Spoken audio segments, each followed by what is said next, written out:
kupata majibu kwamba nimejiunga na kikosi cha Makutopora. Ni mengi alisema potofu kwamba kuna mateso, kuna shida nyingi, lakini vitu hivyo hatujakutana navyo.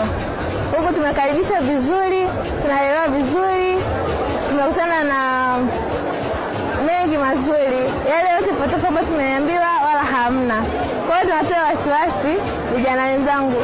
Kujiunga na JKT ni vizuri na inatusaidia hata huko mbeleni. Inatufanya tuwe imara na tuwe wa kujiamini. Na natamani hata nikija kumaliza nije kuwa mzalendo mzuri, hata nitakapoenda kule chuo niwe najiamini na niwe naweza kupambana na vikwazo vyote tutakavyokutana navyo. Nimetokea mkoani Mara, wilaya ya Bunda, kata ya Mchalo, kijiji mtaa wa Miale. Nimefuata fursa hii ya kuchaguliwa kuja JKT kupata mafunzo. Kwa mara yangu ya kwanza nimeweza kufika jijini Dodoma kupitia mafunzo ya JKT.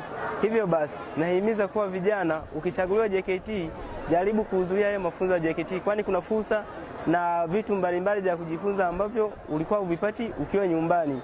Mambo mengi, uzalendo, umakini, uaminifu utaupata ukiwa huku JKT. Hivyo basi kupitia fursa hii ya JKT nimeweza kujua makao makuu ya nchi yangu. Nashukuru serikali kwa kuwa inatujengea uaminifu, umakini, utii na uhodari katika mambo yetu.